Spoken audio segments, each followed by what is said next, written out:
didn't expect to find anyone on the path that day, especially not a half-dead Viking with a sword in the grass and blood on his side. But when she gave him water, something passed between them, something that would change both their lives forever. Thank you so much for watching and for all your comments. Let me know at the end if you like the story and where you're watching from and why you're following this. The late autumn wind swept across the Norwegian fjord with a bitter chill that seemed to pierce through flesh and bone. The year was 897, and the small coastal settlement of Ravnsfjord lay nestled between towering cliffs and the dark, churning waters of the North Sea.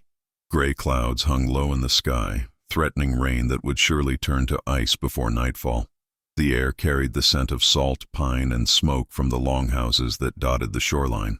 Sigrid Halfdansdottir stood at the edge of the forest, her worn woolen cloak pulled tight around her slender frame.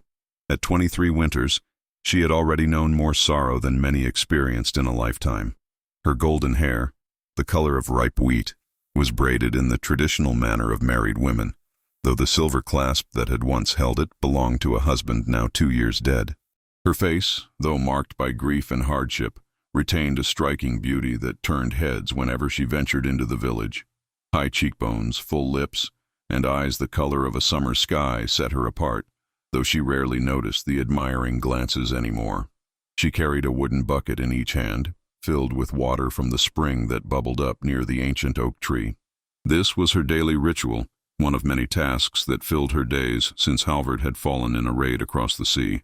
The chieftain had promised her husband glory and silver, but he had brought back only a blood-stained shield and empty words of honor. Now Sigrid lived alone in the small cottage at the settlement's edge, surviving on what she could grow, gather, and trade for the occasional help she provided to the healers. The path back to her home wound through a stretch of rocky terrain where the forest met the coastal grasslands. Sigrid knew every stone, every root that might catch an unwary foot. She had walked this path countless times in all weather, in all seasons. But today, something was different. As she rounded a large boulder, she stopped abruptly, her breath catching in her throat. A man lay sprawled across the path, his massive frame twisted at an awkward angle. Blood stained the grass around him, dark and fresh. His clothing marked him immediately as a warrior, one of the raiding party that had left Ravnsfjord 3 days prior under the leadership of Jarl Gunnar. The man wore leather and fur, with iron rings sewn into his vest for protection. A sword lay just beyond his outstretched hand, its blade notched and stained. His face, turned slightly toward her, was partially obscured by long, dark hair matted with blood and dirt. Sigrid's first instinct was to run. Raiders brought nothing but trouble, even those from her own settlement. They were men of violence, their hands stained with blood, their hearts hardened by battle. Yet something made her hesitate. Perhaps it was the memory of Halvard, who had once lain dying far from home, while strangers decided his fate. Perhaps it was simply the core of compassion that no amount of hardship had yet managed to extinguish from her heart. She set down her buckets and approached cautiously, her heart hammering against her ribs. As she drew closer, she could see the rise and fall of his chest, shallow but steady. He lived, though for how much longer, she could not say. A deep gash ran along his left side just below his ribs, and his right leg was twisted in a way that suggested broken bone. His face, now that she could see it properly, was that of a man perhaps 5 or 6 years older than herself, with strong features beneath the blood and bruises. Even in his current state, there was something compelling about him, a raw power that seemed to emanate from his very being. "Can you hear me?" Sigrid asked softly, kneeling beside him. She kept her distance, ready to flee if he showed any sign of aggression. Warriors, even wounded ones, could be dangerous. The man's eyelids fluttered but did not open. A low groan escaped his lips, barely audible above the wind that rustled through the grass. Sigrid bit her lower lip, weighing her options. She could leave him here to die, which would likely happen before sunset, given his injuries and the dropping temperature. She could run to the village and alert the Jarl's men, though by the time they arrived, it might be too late. Or she could do what her conscience was already urging her to do, despite the risks. She reached for one of her buckets, dipping her hand into the cold spring water. Carefully, she brought her cupped palm to the warrior's lips, letting a few drops fall onto his mouth. "Drink," she whispered, though she doubted he could understand her in his current state. "You need water." The man's lips parted slightly, and his tongue moved to catch the moisture. Encouraged, Sigrid tipped a bit more water into his mouth, watching as his throat worked to swallow. It was a small victory, but it meant he still had the will to live. She repeated the process several times, each time noting how his body seemed to respond, as if the water was calling him back from the edge of death. After several moments, the warrior's eyes finally opened. They were gray, like storm clouds over the sea, and filled with a confusion that quickly gave way to sharp awareness. His gaze locked onto Sigrid's face, and she saw something flicker in those depths, something she could not quite name. It was not the cold assessment of a warrior evaluating a threat, nor was it the desperate gratitude of a dying man. It was something else entirely, something that made her breath catch and her heart skip in an unfamiliar rhythm. Who? His voice was rough, barely more than a rasp. He tried to move, and pain contorted his features. A harsh grunt escaped him, and he fell back against the ground, his jaw clenched tight. "Do not move," Sigrid said firmly, placing a hand on his shoulder to keep him still. The muscles beneath her palm were like iron, tense with pain and the instinct to fight. "You are badly wounded. Your side is cut deep and your leg is broken. If you thrash about, you will only make it worse." The warrior's eyes remained fixed on her face, studying her with an intensity that made her uncomfortable. Yet she did not look away. There was something in his gaze that held her, something that spoke of recognition, though they had never met before. At least she did not think they had. She knew most of the men in Ravensfjord by sight, if not by name, but this one was unfamiliar to her. "The battle," he managed to say, each word clearly causing him pain. "The others, did they return?" Sigrid shook her head slowly. "I know only that Jarl Gunnar led a raid 3 days past. I have not heard of their return, but I live apart from the village. I would not necessarily know." She paused, then asked, "What happened? Who did this to you?"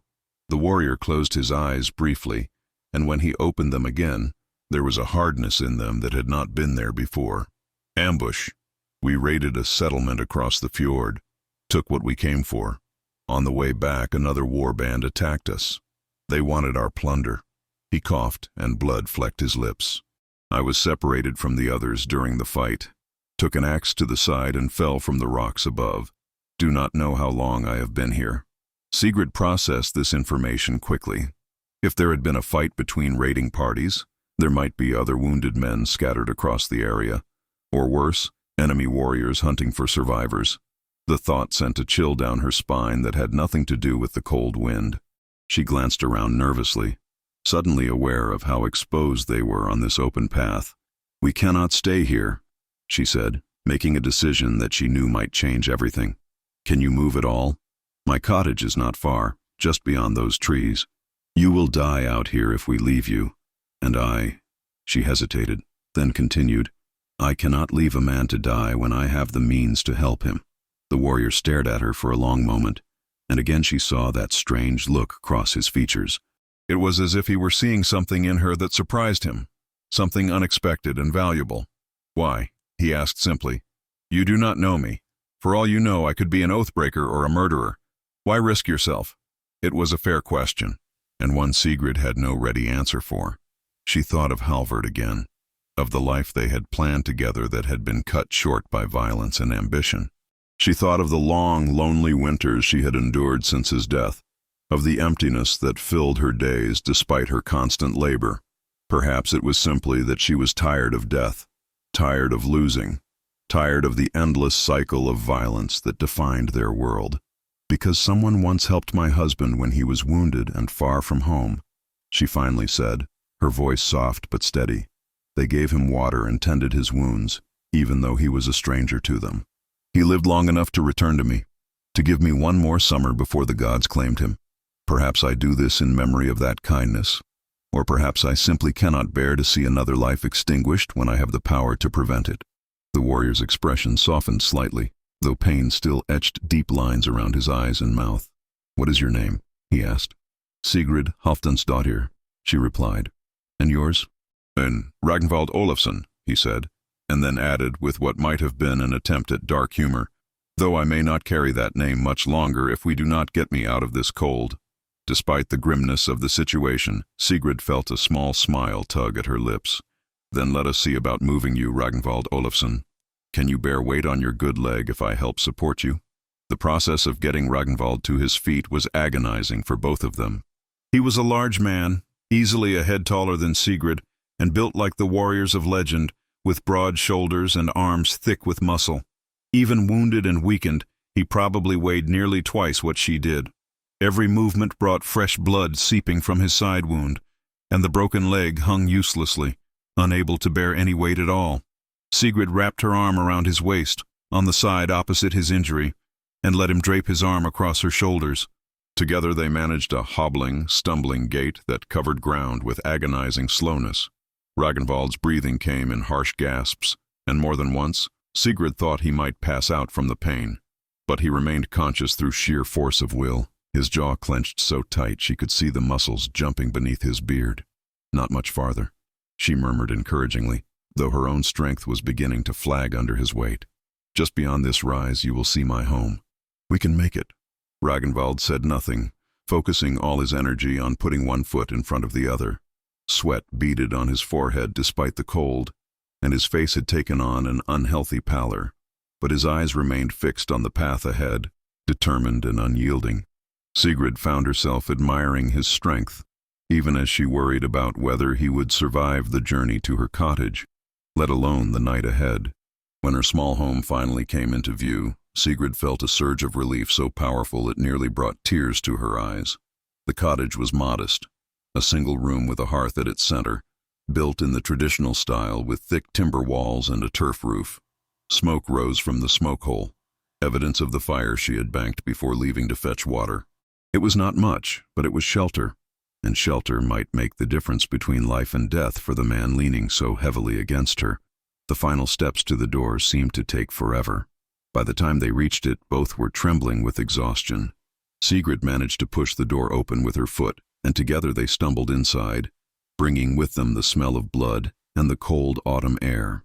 The warmth from the hearth embraced them immediately, and Sigrid guided Ragnvald toward the sleeping bench built into the far wall. He collapsed onto it with a groan that might have been relief, pain, or both. Sigrid stood for a moment, catching her breath and assessing her unexpected guest. In the firelight she could see his injuries more clearly, and what she saw made her stomach clench with worry. The gash in his side was deep and angry, still bleeding sluggishly. His leg was indeed broken, the bone thankfully not protruding through the skin, but the swelling and discoloration were alarming. He had other wounds as well, cuts and bruises that painted a picture of a brutal fight. "I need to tend your wounds," she said, moving quickly to gather supplies. She had some skill in healing, learned from the village wise woman who had befriended her after Halvard's death. It was not much, but it might be enough. "This will hurt." Ragnvald managed a weak chuckle. "Everything hurts already. Do what you must." Sigrid worked quickly and efficiently, heating water over the fire and gathering the herbs and clean linen she kept for such purposes. As she cleaned the wound in his side, Ragnvald watched her through half-closed eyes, his expression unreadable. She tried to ignore his scrutiny, focusing on the task at hand, but she was acutely aware of his gaze following her every movement. There was something disconcerting about the way he looked at her, as if he were trying to memorize every detail of her face, every gesture of her hands. "You have done this before," he observed when she began stitching the wound closed with practiced movements. "My husband was a warrior," Sigrid replied, not looking up from her work. "I tended many of his wounds before the last one, and since his death, the village healer has sometimes called upon me to assist her." "I am no expert, but I know enough to keep a man from bleeding to death, if the gods are willing." "Your husband," Ragnvald said after a moment. "How long has he been dead?" 2 years this past summer." The needle pierced his flesh again, and she felt him tense beneath her hands. "He died in a raid, much like the one you returned from. The Jarl brought back his sword and shield, but left his body to the foreign earth." "I have never seen his final resting place, never been able to honor him properly at his grave." There was silence except for the crackle of the fire and Ragnvald's controlled breathing as she continued her work. When she finally tied off the last stitch and sat back to examine her handiwork, she found him watching her with that same intense expression that had startled her on the path. "What?" she asked, feeling suddenly self-conscious. "Is something wrong?" Ragnvald shook his head slowly. "I am trying to understand," he said quietly, "why you would risk so much for a stranger. You said it was because someone once helped your husband. But I think there is more to it than that. I see it in your eyes, in the way you move. You are lonely, are you not? Alone in this place, with no one to care for, and no one to care for you. Sigrid felt her cheeks flush, though whether from embarrassment or anger she could not say. That is none of your concern, she said stiffly, turning away to tend to his broken leg. I saved your life because it was the right thing to do, not because I seek companionship or pity. I meant no offense, Ragnvald said, and there was sincerity in his voice. I only meant to say that I understand what it is to be alone, even when surrounded by others. I understand what it is to carry grief that never fully heals. Something in his words made Sigrid pause. She looked at him properly then, really looked, and saw past the warrior's exterior to something deeper. There was pain in his eyes that had nothing to do with his physical wounds, a sadness that spoke of losses she could only imagine. In that moment, she felt a connection form between them, fragile and unexpected, like the first ice forming on a winter pond. Tell me, she said softly, as she began the careful process of splinting his broken leg. Tell me about your grief, Ragnvald Olafsson. If I am to share my home with you while you heal, I would know something of the man I saved. And so, as the autumn night deepened around them and the fire burned low in the hearth, Ragnvald began to speak. Ragnvald's voice was low and measured as he spoke, the words coming slowly at first, as if he were pulling them from some deep well within himself. The firelight cast dancing shadows across his face, highlighting the strong line of his jaw and the weariness etched into every feature. Sigrid worked carefully on his leg as she listened, her hands gentle but sure as she positioned the wooden splints and wrapped them with strips of linen.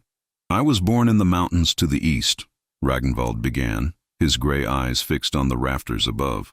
My father was a blacksmith, not a warrior, though he had the strength of 3 men. He taught me the craft, how to shape iron and steel, how to read the fire and understand what the metal wanted to become. I loved that work, loved the heat of the forge and the ring of hammer on anvil. I thought I would spend my life as he had, creating tools and weapons for others to use. He paused, and Sigrid saw his hands clench into fists at his sides. But the gods had different plans. When I was 19 winters old, a rival clan came down from the northern valleys. They wanted our land, our forge, everything we had built. My father refused to yield. He was a stubborn man, proud of what he had made with his own hands. They killed him in front of our home, burned the forge to the ground, and took my mother and sister as thralls. Sigrid's hand stilled on his leg. I am sorry, she whispered, though the words felt inadequate for such loss. Ragnvald continued as if he had not heard her. I was away when it happened, delivering a commission to a neighboring village. When I returned, there was nothing left but ashes and blood. The Jarl of our region did nothing to help us. He said it was a matter between clans, not his concern. So I took up my father's best sword, the last thing I could salvage from the ruins, and I went hunting. The way he said that last word made Sigrid shiver. There was no emotion in it, just a cold statement of fact. She finished securing the splint and sat back, giving him her full attention. Outside, the wind had picked up, howling around the corners of the cottage like a living thing. The temperature was dropping rapidly, and she knew snow would likely fall before morning. I tracked them for 3 weeks, Ragnvald said, learned their habits, their weaknesses.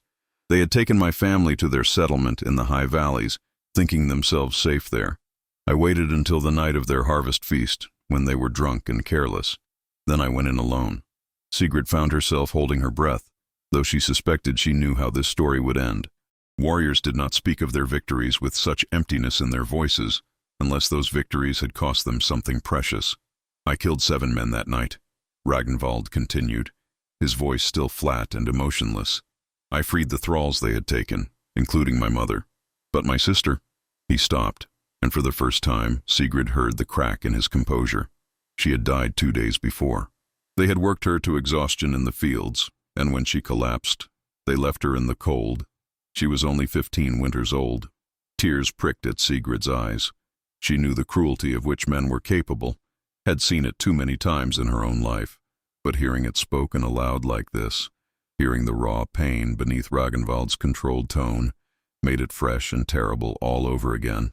After that, Ragnvald said, I could not go back to being a blacksmith. Every time I looked at the forge, I saw my father's blood on the ground. Every time I held a hammer, I remembered how I had failed to protect my family. So I became what the world seemed to want me to be. I became a warrior, a raider, a man who takes what he wants by force, because that is the only language this world understands. He finally looked at her then, and Sigrid saw the question in his eyes. Would she judge him for what he had become? Would she regret saving him now that she knew the violence that lived in his hands? But Sigrid had not survived 2 years alone by being naive about the realities of their world. She knew that good men sometimes had to do terrible things, that the line between hero and monster was often drawn by circumstance rather than choice. Your mother? Sigrid asked gently. What happened to her? She went to live with her sister in a settlement near the coast. Ragnvald replied. She is safe as anyone can be in these times. I send her silver when I can, from my share of the raids. It is not enough to make up for what she lost, but it keeps her fed and warm. He shifted slightly on the sleeping bench, wincing at the pain the movement caused. She asks me in her letters to give up this life, to find a woman and settle down, to give her grandchildren before she is too old to hold them. But how can I? This is all I know now. This is all I am. Sigrid rose and moved to the hearth, adding more wood to the fire. The flames leapt higher, filling the room with warmth and light. She took her time arranging the logs, using the moment to gather her thoughts. When she finally spoke, her voice was firm but not unkind. You are more than what grief has made you, she said, turning to face him. I understand the need to become hard in order to survive. I understand how loss can hollow you out until you feel like there is nothing left but anger and duty. But I also know that the man who carries such pain for his mother, who sends her silver and thinks of her comfort, is not lost beyond redemption. You are still your father's son, Ragnvald Olafsson. The blacksmith's craft is still in your hands, even if you now wield a sword instead of a hammer. Ragnvald stared at her with an expression that was difficult to read. Surprise, certainly, but also something that might have been hope, fragile and tentative. You speak as if you know me, he said quietly. But we met only today, under the worst of circumstances. How can you say such things with such certainty? Sigrid returned to sit on the stool beside the sleeping bench, close enough that she could check his bandages, but far enough to maintain a proper distance. Because I see the same struggle in you that I see in myself every day, she replied honestly.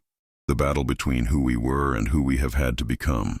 The question of whether we are still worthy of the peace and happiness we once took for granted. I may not know your history, but I recognize your heart. It is wounded, like mine, but it still beats. It still hopes, even when hope seems foolish. For a long moment, neither of them spoke. The only sounds were the crackling of the fire and the wind outside. Then Ragnvald reached out, his large hand covering hers where it rested on her knee. The gesture was not forward or presumptuous, but rather one of connection, of acknowledgement. His palm was warm and calloused, the hand of a man who had worked hard his entire life. Thank you, he said simply, for the water on the path, for bringing me here, for listening. I have not spoken of my sister to anyone in 3 years. Even my shield brothers do not know that part of my story. But with you, it felt right to share it.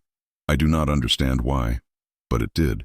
Sigrid felt her heart beating faster at his touch, at the sincerity in his words. She should pull her hand away, should maintain the distance that propriety demanded, but she found she did not want to.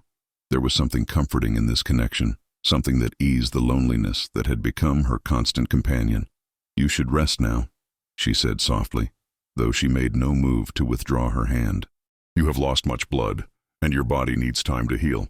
I will sit here and keep watch, make sure the fire does not die, and that fever does not take you in the night. Ragnvald's eyes were already growing heavy, the combination of blood loss, pain, and exhaustion finally overwhelming his warrior's discipline. Will you tell me about your husband? He asked, his words beginning to slur slightly. I would know about the man who was fortunate enough to call you wife. And so Sigrid began to speak, her voice low and soothing as she told him about Halvard. She spoke of how they had met at a summer gathering when she was 17, how he had been awkward and earnest in his courtship, bringing her gifts of wildflowers and carved trinkets. She told him about their wedding, about the small farm they had tried to build together, about his dreams of providing her with a good life far from the violence of raiding and warfare. He was gentle, Sigrid said, her throat tight with memory. Not weak, but gentle. He treated me with respect and kindness, listened to my thoughts as if they mattered. When the Jarl called for warriors to join a raid across the North Sea, Halvard did not want to go, but we needed the silver. Our crops had failed 2 years running, and we had debts to pay. He promised me it would be just one raid, that he would come back with enough to secure our future. And he did come back, but not in the way either of us had hoped. She told Ragnvald about the months of waiting, about the sick dread that had grown in her stomach as summer turned to autumn with no word. She spoke of the day the ships finally returned, how her heart had leapt with joy until she saw the grim faces of the survivors. Halvard had taken a spear through the lung during a battle in some foreign land. The healers there had stitched him up and sent him home, but the journey had been too much. He died 3 days after reaching Norwegian shores, never making it back to their cottage, never holding her one last time. The Jarl gave me his weapons and armor, as was custom. Sigrid continued, her voice barely above a whisper now. But weapons and armor cannot keep you warm at night. They cannot fill the silence or ease the ache of waking alone each morning. I sold most of it to pay our remaining debts and to secure this cottage. Now I live as you see me, taking each day as it comes, finding small purposes to keep going. She looked down and realized that Ragnvald had fallen asleep, his breathing deep and even despite the pain he must be in. His hand still covered hers, and she found comfort in that simple contact. Carefully, so as not to wake him, she adjusted his blankets and checked his bandages one more time. The bleeding had stopped, which was a good sign, though she knew the real danger would come in the days ahead if infection set in. Sigrid settled into her chair by the fire, pulling her own cloak around her shoulders. She would sleep lightly tonight, waking periodically to check on her unexpected patient. As she stared into the flames, she found herself thinking about the strange turn her life had taken in just a few short hours. This morning, she had been alone as always, resigned to her solitary existence. Now she had a wounded warrior in her home, a man whose presence had already begun to shift something fundamental in the carefully constructed walls around her heart. She thought about the way Ragnvald had looked at her on the path, that moment of connection that had passed between them when their eyes first met. She thought about his grief, so similar to her own, and about the strength it must have taken for him to share such painful memories with a stranger. Most of all, she thought about his hand covering hers, about the warmth and weight of it, and about how right it had felt despite all reason. "What have I done?" she whispered to the empty room. But even as she asked the question, she knew she would make the same choice again. Whatever came of this, whatever complications arose from sheltering Ragnvald Olafsson, she could not regret the impulse that had led her to give water to a wounded man on a cold autumn path. Some acts of kindness were their own reward, regardless of consequence. The wind continued to howl outside, and as Sigrid had predicted, snow began to fall. Through the gaps in the shutters, she could see the white flakes swirling in the darkness, covering the world in a blanket of silence. Winter was coming early this year, and it promised to be a harsh one. But inside the cottage, the fire burned warm and bright, and for the first time in 2 long years, Sigrid did not feel quite so alone. She dozed fitfully in her chair, waking every few hours to check on Ragnvald and tend the fire. Each time she approached the sleeping bench, she found herself studying his face in the firelight. Even in sleep, there was a strength to his features that spoke of determination and will. His dark hair had dried and now fell across his forehead in waves, and his beard, though matted and in need of grooming, could not hide the firm line of his jaw. He was handsome, Sigrid admitted to herself, though it was more than just physical appearance that drew her attention. There was something in the way he carried himself, even wounded and vulnerable, that spoke of character and depth.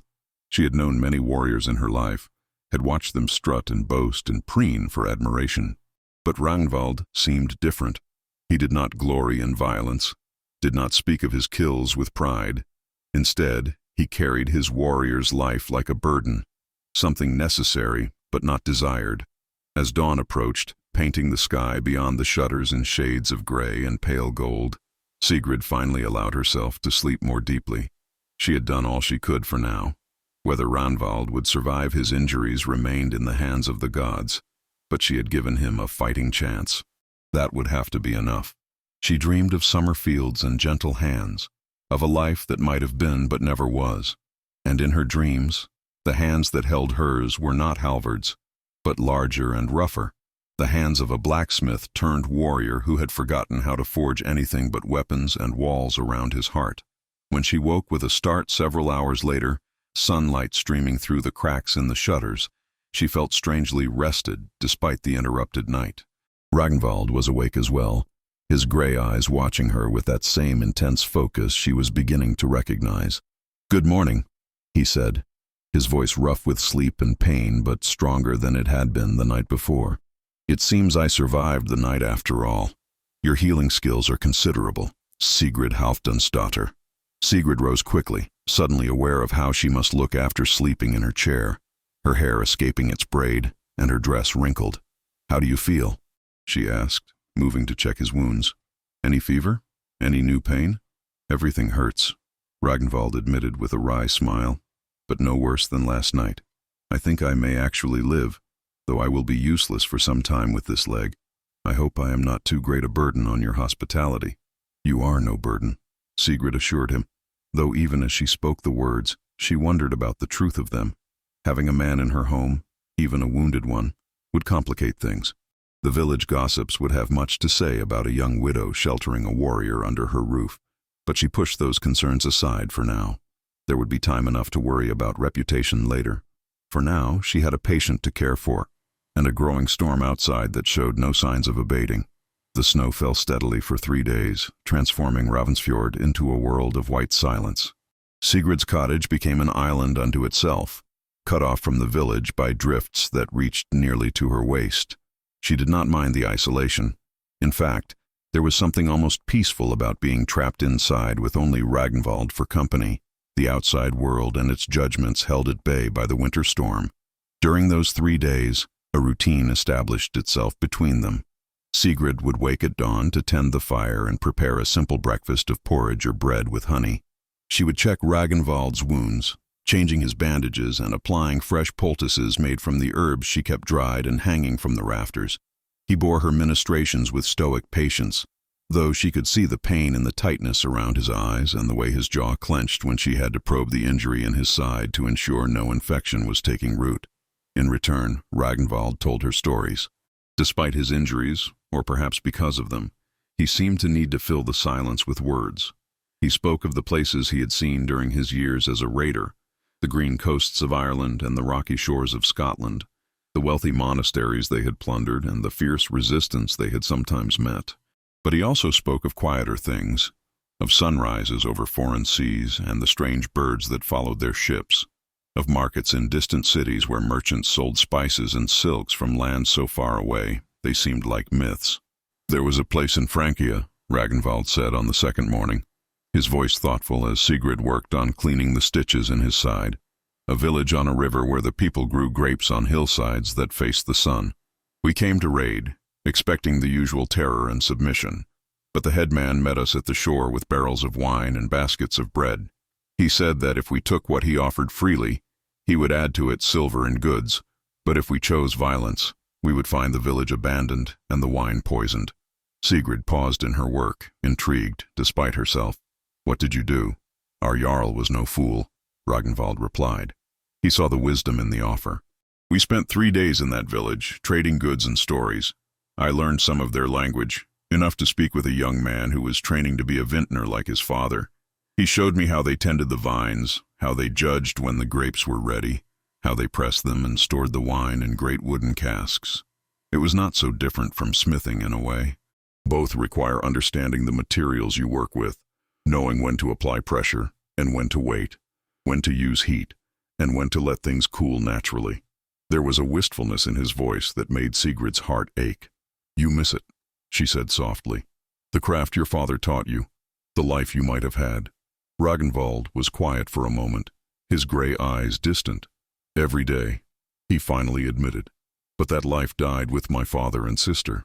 I cannot go back to it any more than you can bring back your halberd. We are what the past has made us, Sigrid. All we can do is move forward and try to find meaning in the life we have left." Sigrid finished wrapping the fresh bandages around his torso, her fingers lingering perhaps a moment longer than strictly necessary on the warm skin of his chest. She had grown accustomed to touching him during these treatments, to the solid reality of his body beneath her hands. But lately, she had begun to notice other things as well. The way his muscles moved beneath his skin when he shifted position. The pattern of old scars that told the story of a hard life written on his flesh. The surprising gentleness in his hands when he helped her adjust his position or handed her supplies. "You speak as if all hope is lost," Sigrid said, sitting back on her stool.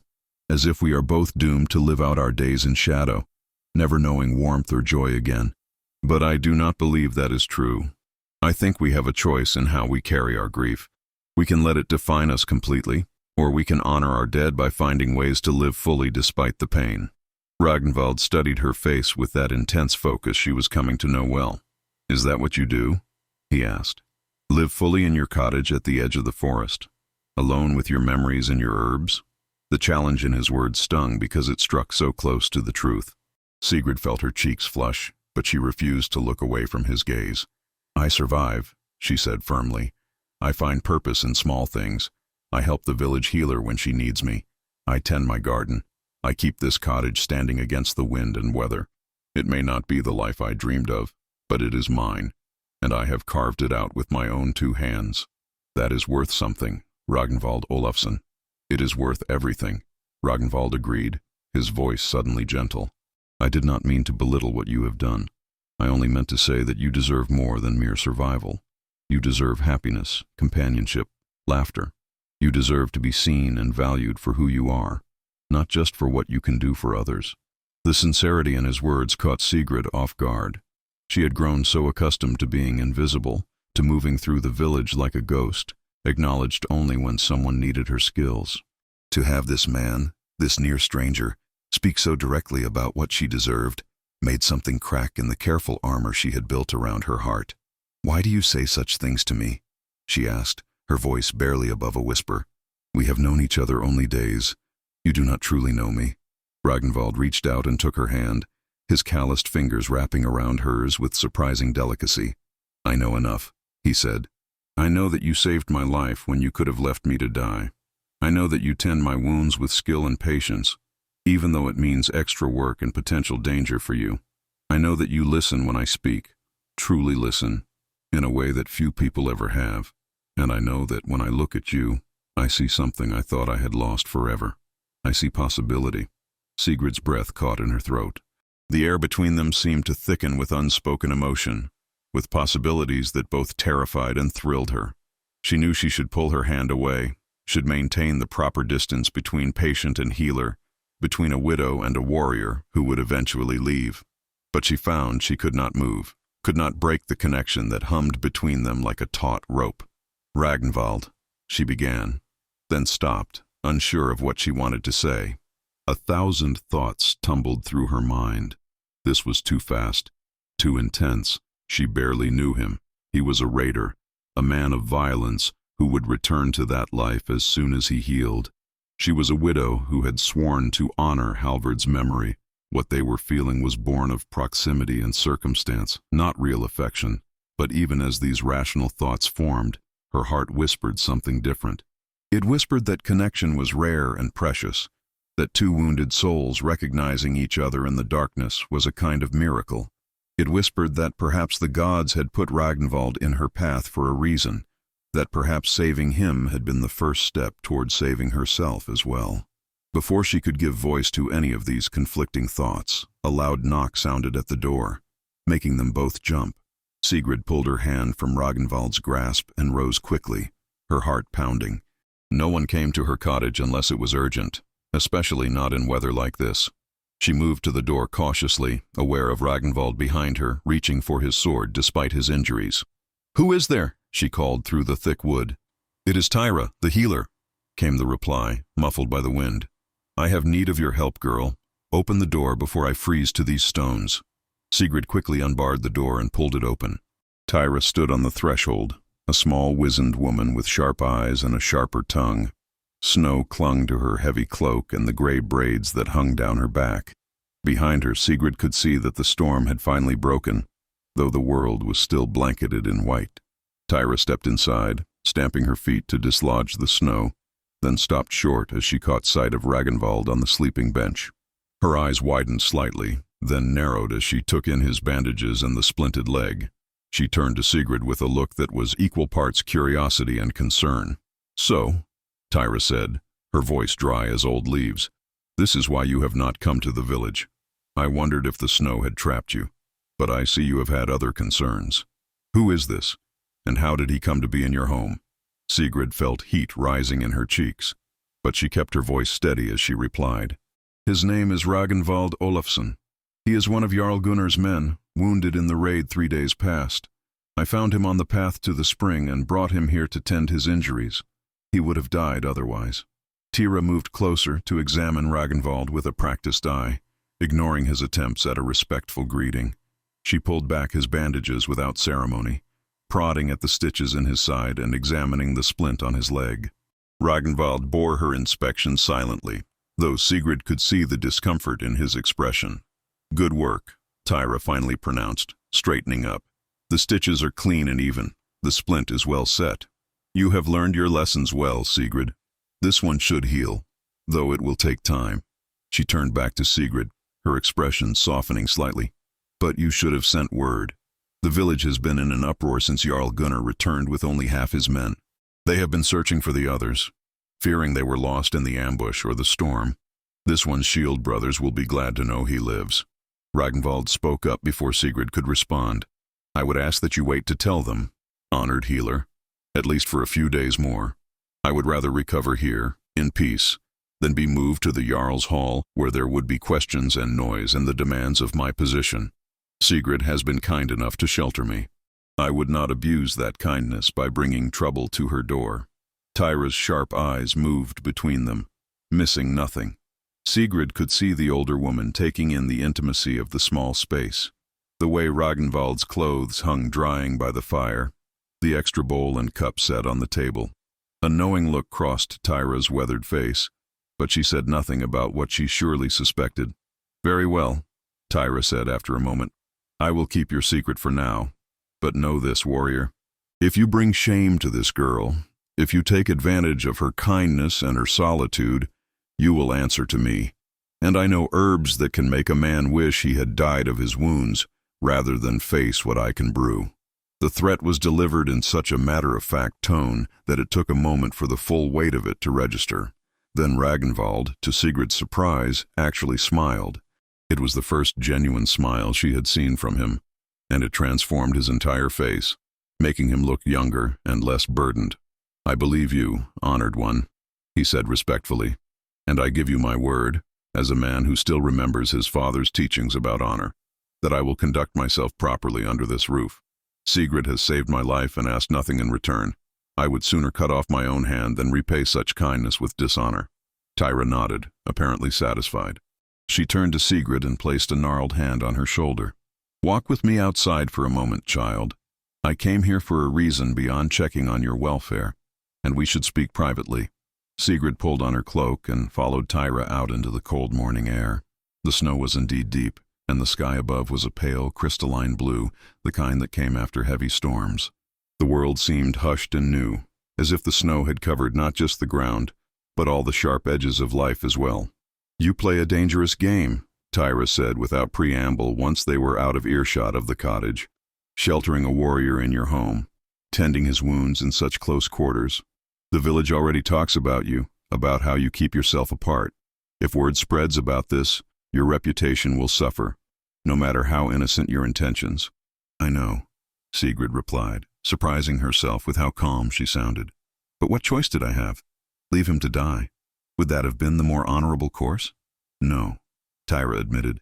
"You did the right thing by bringing him here and saving his life. But now you must think about what comes next. He is healing well, but it will be weeks before he can walk properly, longer before he can fight again. What will you do? Keep him here hidden like a secret? And what happens when his shield brothers discover where he is? What will they think? What will they say?" Sigrid had no good answers to these questions. She had acted on instinct when she found Ragnvald, driven by compassion and the memory of her own loss.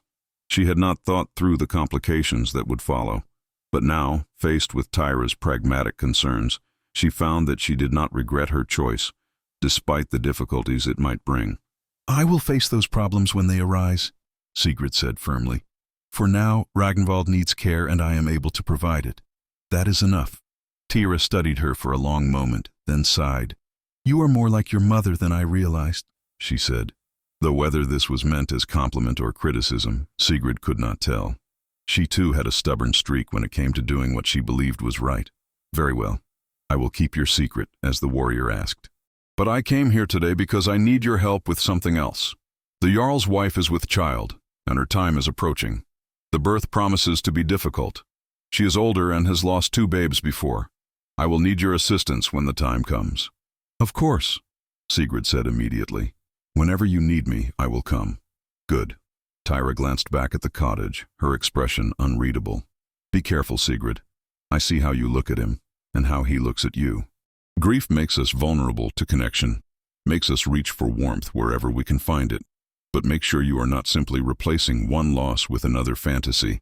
Make sure what you feel is real, and not just the echo of loneliness. With those words, Tira pulled her cloak tight and set off back toward the village, her footprints dark against the white snow. Sigrid stood for a moment in the cold, letting the older woman's words settle over her. Was Tira right? Was what she felt for Ragnvald simply loneliness seeking an outlet? Or was it something more genuine? Something that might actually lead somewhere meaningful? She did not have answers, but as she turned back to the cottage, she found herself hoping that it was the latter. Because in the few days since she had given water to a wounded warrior on a forest path, something inside her had awakened. Something she had thought dead along with Halvard had stirred back to life, and she was not ready to let it go just yet. When Sigrid returned to the cottage, she found Ragnvald attempting to sit up more fully, his face contorted with effort and pain. She rushed to his side immediately, placing a firm hand on his shoulder to stop him from straining his injuries further. What are you doing? She asked, her voice sharp with concern. You will tear your stitches if you move too carelessly.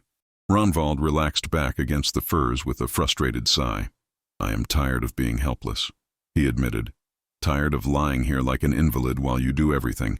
It goes against my nature to be so dependent. Sigrid understood the feeling all too well. She had felt similarly helpless after Halvard's death, when well-meaning villagers had tried to take over her life, making decisions for her as if widowhood had rendered her incapable of independent thought. But she also knew that pride could be dangerous when it came to healing. Your nature will have to learn patience, she said, though her tone was gentler now. She moved to prepare a tea from willow bark to help with his pain. Healing takes time, Ragnvald. Your body has suffered severe trauma. If you push too hard too soon, you will only set yourself back. Is that what you want? No, he conceded, watching her move about the small space with practiced efficiency. But it is hard to accept weakness, especially in front of you. You have seen me at my most vulnerable, and I find that bothers me more than it should. Sigrid paused in her work, turning to look at him fully. Why should it bother you what I see? We are all vulnerable in some way. There is no shame in being human, in needing help sometimes. Perhaps, Ragnvald said, but for a warrior showing weakness can be deadly. We are taught from boyhood to hide our pain, to never let an enemy see fear or doubt. It becomes second nature after a while, this armor we wear that is more than just leather and iron. And now here I am, completely exposed, relying on the kindness of a woman I barely know. It is unsettling.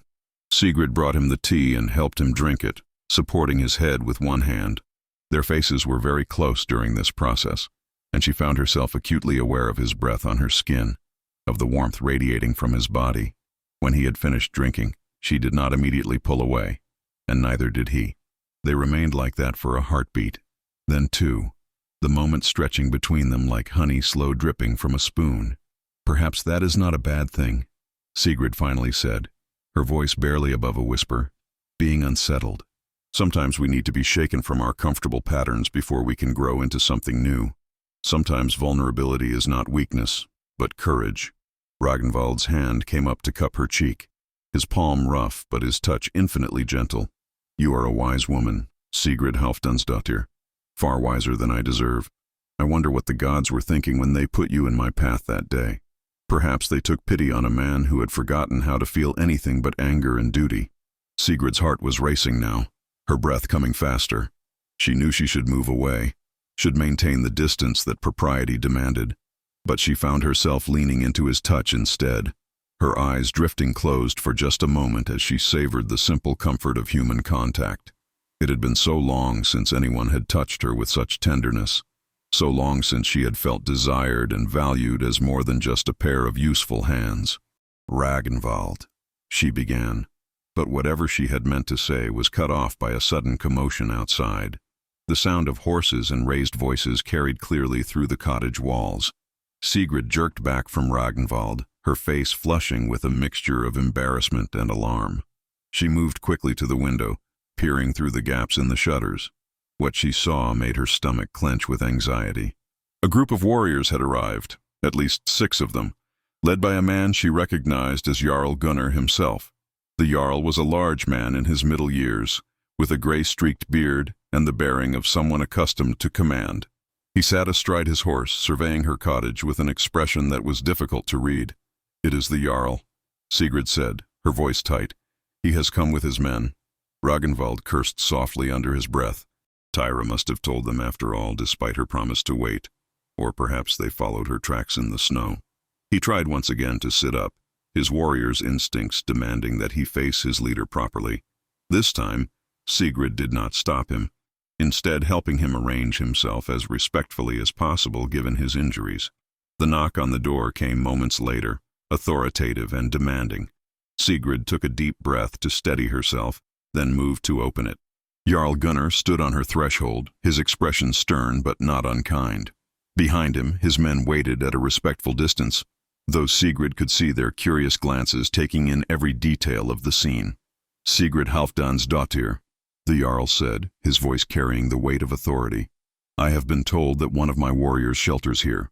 Ragnvald Olafsson, who we thought lost in the ambush. May I enter?" "Of course, my lord," Sigrid replied, stepping aside. She had no choice but to grant him entry. To refuse a Jarl was unthinkable, especially when he had such legitimate cause to be here. Gunnar ducked his head to enter the cottage, his eyes immediately finding Ragnvald on the sleeping bench. Relief flashed across the Jarl's weathered features, followed quickly by assessment as he took in the extent of his warrior's injuries. He moved closer, and Sigrid was struck by how the small space suddenly felt even smaller with this powerful man's presence filling it. "Ragnvald," Gunnar said, his tone warming slightly. "We feared you dead. When you did not return with the others, we searched, but the storm forced us back. How did you come to be here?" Ragnvald met his Jarl's gaze steadily, and Sigrid was impressed by the strength of will it must take to maintain such composure while lying wounded and vulnerable. "I was separated during the ambush, my lord. Took an axe to the side and fell from the rocks. I do not remember much after that, but I woke to find Sigrid giving me water. She brought me here and tended my wounds. Without her care, I would certainly have died in the storm." Gunnar turned to look at Sigrid, his eyes sharp and evaluating. She forced herself to stand straight under his scrutiny, to meet his gaze without flinching. She had done nothing wrong, she reminded herself. She had saved a life, nothing more. "You have done well," Gunnar finally said, and Sigrid felt some of the tension ease from her shoulders. "Ragnvald is one of my best men. His loss would have been felt keenly. You have my thanks, and the thanks of his shield brothers. Tell me, what reward would you ask for this service?" The question caught Sigrid off guard. She had not saved Ragnvald expecting payment or reward. She had done it because it was right, because she could not live with herself if she had left him to die. But she also knew that refusing a Jarl's offer of reward could be seen as insulting, as if his gratitude was worthless.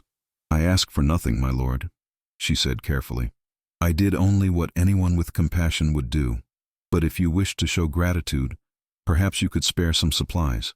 My stores have been depleted caring for Ragnvald these past days, and winter is long." But Gunnar nodded approvingly. "A practical request. It shall be done. I will send men with grain, dried meat, and firewood before the day is out." He turned back to Ragnvald. "As for you, we should move you to the hall where you can be properly cared for among your brothers." "No," Ragnvald said quickly, then seemed to catch himself. "That is, I would prefer to remain here, my lord, if Sigrid is willing. The journey to the hall would be difficult in my condition, and I am comfortable here. Sigrid's healing skills are considerable. I trust her to see me through to recovery." Sigrid's heart skipped at his words, at the implicit request for her to agree to continue sheltering him. She knew this was a pivotal moment, that her answer would set the course for everything that followed. If she agreed, she would be binding herself to Ragnvald's care for weeks to come, accepting all the complications and gossip that would entail. If she refused, she would be sending him away, ending whatever was beginning to form between them before it could truly take root.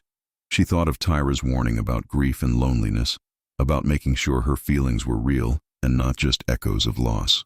She thought of Halvard and the vows she had made to him, though death had released her from those bonds 2 years past. Most of all, she thought of the way Ragnvald looked at her, the way his presence had awakened something she had thought forever dormant. He may stay, Sigrid heard herself say, her voice steady despite the turmoil in her heart. I have the skill to care for him, and as he says, moving him now could cause more harm than good. If it pleases you, my lord, I will continue to tend his wounds until he is healed enough to rejoin his brothers.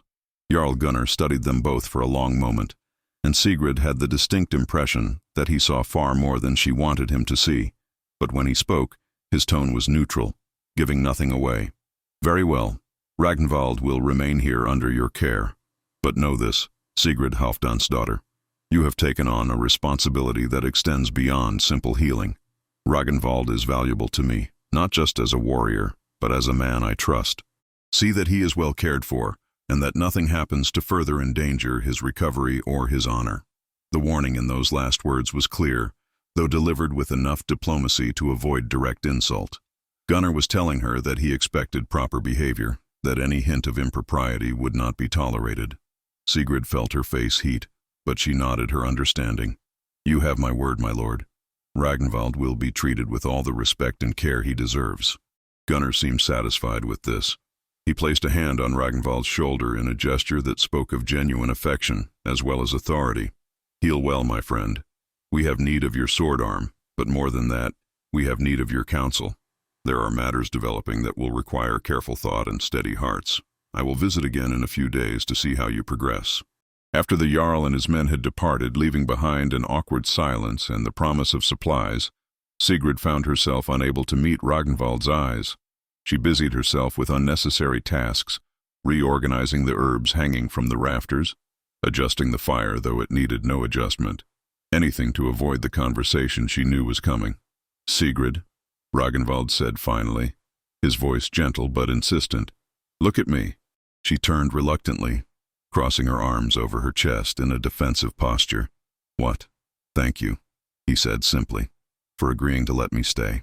I know it complicates your life, brings you under scrutiny you do not deserve, but I am grateful, more grateful than I know how to express.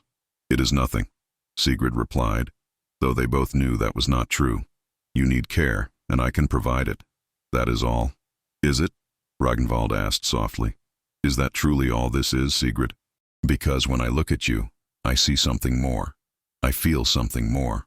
And I think, perhaps, you feel it too, though you are afraid to admit it. Sigrid wanted to deny it, to maintain the safe fiction that she was simply a healer doing her duty. But she found she could not lie, not to him, not about this. I am afraid, she admitted, her voice breaking slightly. Afraid of what I feel, afraid of where it might lead. I buried my heart with Halvard, or so I thought. I swore I would never open myself to that kind of pain again. And yet here you are, and I find myself wanting things I should not want, feeling things I have no right to feel. Ragnvald reached out his hand toward her, and after a moment's hesitation, Sigrid took it. His grip was strong despite his injuries, anchoring and reassuring. We are both afraid, he said, both scarred by loss and uncertain of the future. But perhaps that is exactly why we should take this chance, whatever it might be. We understand each other's pain. We know the cost of love and the emptiness of life without it. If we choose to risk our hearts again, at least we do so with open eyes. And what happens when you heal? Sigrid asked, voicing the fear that had been growing in her mind. What happens when you are well enough to return to your warrior's life? You will go back to raiding, to violence, to the very things that took Halvard from me. How can I open my heart to that? How can I watch you leave knowing you might never return? It was a fair question, and Ragnvald did not try to dismiss it with easy reassurances. Instead, he was quiet for a long time, his thumb stroking absently over her knuckles as he considered his answer. When he finally spoke, his words were careful and honest. "I do not know what the future holds," he admitted. "I cannot promise you that I will give up raiding, because it is how I provide for my mother, how I earn my place in the world. But I can promise you this. If something real develops between us, if this feeling grows into something that matters, I will do everything in my power to come back to you. I will fight harder, be more careful, value my life more, because I will have a reason beyond mere survival to live. Is that enough? I do not know, but it is all I can offer." Sigrid felt tears prickling at her eyes, though whether from sadness or hope she could not say. It was not the promise she wanted, not the guarantee of safety and permanence that every part of her craved, but it was honest, and there was value in that.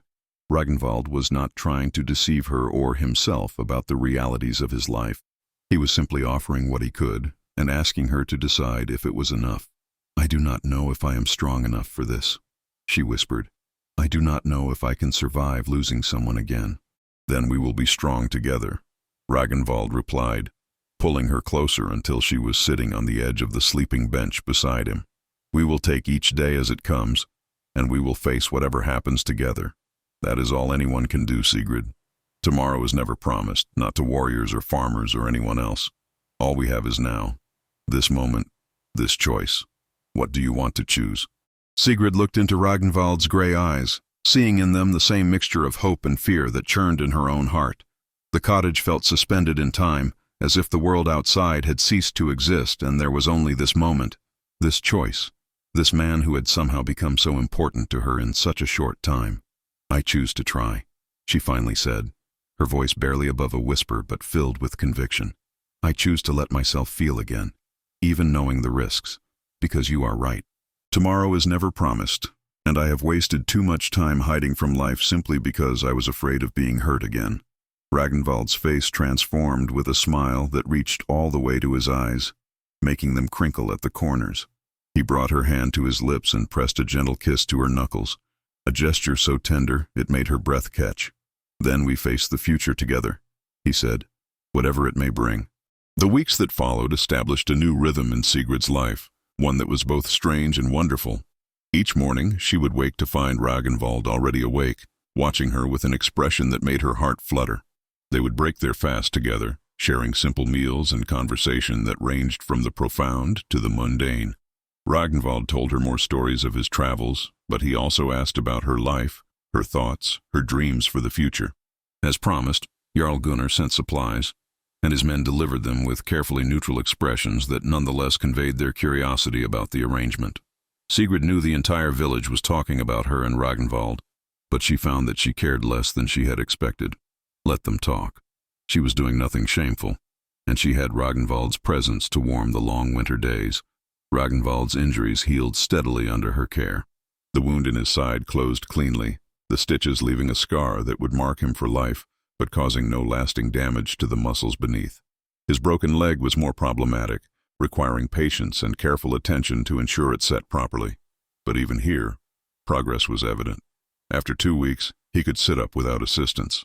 After 3, he could stand with the help of a crutch Sigrid fashioned from a sturdy branch. During this time, their relationship deepened in ways both physical and emotional.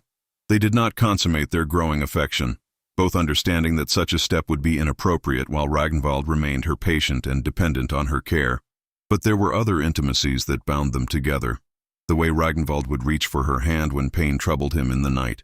The way Sigrid would sit beside him and read from the few books she possessed, her voice soothing him into peaceful sleep. The stolen kisses that grew less stolen and more freely given as the days passed. Gentle explorations that spoke of desire tempered by respect. One evening, as snow fell softly outside and the fire crackled cheerfully in the hearth, Sigrid sat mending one of Ragnvald's tunics while he worked on a small carving. He had asked her to bring him wood and a knife, saying his hands needed occupation beyond mere idleness. Now he worked with focused concentration, his strong fingers surprisingly deft as they shaped the wood. "What are you making?" Sigrid asked, pausing in her stitching to watch him work. Ragnvald glanced up with a slight smile. "You will see when it is finished. It is a gift of sorts, a way of saying thank you for all you have done." "You do not need to give me gifts," Sigrid protested, though she was touched by the gesture. Your company is gift enough. Nonetheless, I want to make you something with my own hands. My father always said that the truest gifts are those crafted with skill and given with genuine feeling. I may no longer work a forge, but I remember how to shape wood. It was one of the first lessons he taught me before I was old enough to handle hot iron. Sigrid watched him work for a while longer, admiring the sureness of his movements despite the lingering weakness from his injuries. There was something deeply satisfying about seeing him engaged in creative work rather than simply lying idle. It reminded her of what he had said about missing his father's craft, about the part of himself he had buried beneath the warrior's life. "Have you thought about what you will do when you are healed enough to leave?" she asked, voicing a question that had been troubling her more with each passing day. "Will you return immediately to raiding, or will you take time to recover fully?" Ragnvald's hands stilled on the carving, and he was quiet for a long moment before responding. "I have been thinking about that a great deal," he admitted, "about what I want my life to be, now that I have something worth living for, beyond mere survival and duty to my mother. The truth is, Sigrid, I am tired of raiding. Tired of violence and bloodshed. I took up the sword because I knew no other way to provide after my father's death, but it has never sat easy with me. Every raid I see my father's murder replayed in the faces of those we attack. Every time we burn a village or take thralls, I wonder if I have become no better than the men who destroyed my family." His words were heavy with emotion, and Sigrid set aside her mending to move closer to him. She placed her hand over his, stilling his restless fingers. "Then what do you want?" she asked gently. "If you could choose any life, any path, what would it be?" Ragnvald met her eyes, and she saw vulnerability there that he rarely showed. "I want a life here with you, if you will have me. I want to return to my father's craft, to work with my hands creating things rather than destroying them. I want to wake beside you each morning and know that I am building something lasting, something good. I want to be worthy of the second chance you have given me." Sigrid's heart swelled with emotion so powerful it threatened to overwhelm her. This was what she had hoped to hear but had been afraid to ask for, afraid that wanting it would somehow curse it. "And your mother?" she asked, thinking of the practical concerns that could not be ignored. "Your duty to provide for her?" "I have saved most of my share from the raids these past years," Ragnvald replied, "enough to ensure she is comfortable for many winters to come. And a blacksmith can earn good silver if he is skilled. Jarl Gunnar has need of a smith. The old one died last autumn, and they have been making do with a half-trained apprentice. I could offer my services, establish a forge here in Ravensfjord. It would mean starting over, building from nothing again. But I am not afraid of hard work. I am only afraid that I am asking too much, that you might not want the life I am offering." "Not want it?" Sigrid felt tears threatening, but these were tears of joy rather than sorrow. "Ragnvald, it is everything I could hope for. A life of peace and purpose. A partnership built on respect and affection. Yes, I want that. I want it more than I can say." Ragnvald set aside his carving and pulled her into his arms, mindful of his healing injuries but unable to resist the need to hold her close. Sigrid went willingly, resting her head against his chest and listening to the steady beat of his heart. This was what coming home felt like, she realized. Not a place, but a person. Not security, but connection. They remained like that for a long time, simply holding each other and savoring the quiet intimacy of the moment. Outside, the wind had picked up, howling around the cottage like a living thing. But inside, they were warm and safe, wrapped in each other and in the promise of the future they were beginning to build together. The next day brought an unexpected visitor. Sigrid was outside gathering firewood from the stack along the cottage wall when she heard horses approaching. She looked up to see Tyra riding a shaggy pony, accompanied by a young man Sigrid recognized as one of Jarl Gunnar's household servants. Her heart sank slightly, wondering what trouble this visit might portend. Tyra dismounted with surprising agility for a woman of her years and waved the servant away. "Go wait by the main path," she instructed him. "I will call when I am ready to return." Once the young man was out of earshot, Tyra turned to Sigrid with an expression that was difficult to read. "Walk with me, child. We need to speak privately." Sigrid set down her armload of wood and followed Tyra a short distance from the cottage, far enough that their voices would not carry inside. Her stomach churned with anxiety. Had someone complained about her arrangement with Ragnvald? Was Tyra here to deliver some ultimatum from the village elders? But when Tyra spoke, her words surprised Sigrid completely. "The Jarl's wife went into labor yesterday evening," the old healer said without preamble. "The baby came early, and as I feared, the birth was difficult, but mother and child both survived, thanks in part to the skills I have taught you. The preparations you helped me make, the herbs we gathered last autumn, they made the difference." Relief flooded through Sigrid. "I am glad they are both well. When you sent for me before, you said you might need my help. I am sorry I could not be there." Tyra waved away the apology. "You had your own patient to tend, and he had greater need of your skills at the time. But that is not why I came today. I came to tell you that the Jarl is pleased with the outcome of his wife's labor, and he has decided to show his gratitude in a practical way. He is offering you a position as my apprentice, officially recognized and with a proper stipend. You would move beyond merely assisting me to becoming a healer in your own right, trained and valued." Sigrid stared at the old woman in shock. It was an honor she had never expected, an opportunity that would give her real standing in the community and a means of supporting herself beyond the uncertain charity of others. "I do not know what to say," she managed. "It is more than generous. But why now? Why me?" "Because you have proven yourself capable and dedicated," Tyra replied. "Because the village needs healers, and I am not getting any younger. And because, frankly, I think you need a future that is yours alone, not dependent on a man's presence or absence. I have watched you with that warrior these past weeks. I see how you look at each other, how you have opened your heart again after so long closed off. I am glad of it, truly, but I also know that warriors are uncertain prospects. They leave, they die, they disappoint. You need something that is yours, something that will sustain you no matter what happens." The wisdom in Tyra's words struck Sigrid deeply. The old healer was right. As much as she cared for Ragnvald, as much as she wanted to believe in the future they had discussed, she could not be so naive as to pin all her hopes on one person. She needed to be able to stand on her own, to have value and purpose that existed independently of any relationship. "I accept," Sigrid said firmly. "With gratitude and humility, I accept your offer. When would you have me begin?" "Soon," Tyra replied. "But not immediately.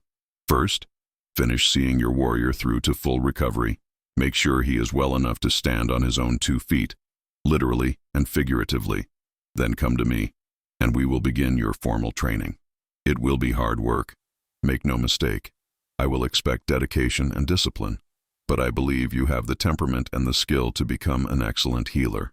After Tyra had left, Sigrid returned to the cottage with her mind whirling.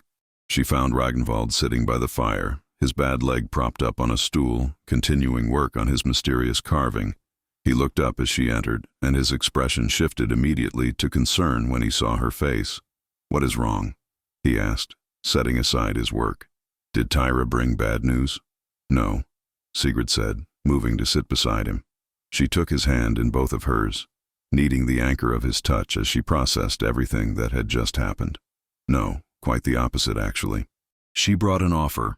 The Jarl wants me to become Tyra's official apprentice, to train as a healer with proper recognition and payment."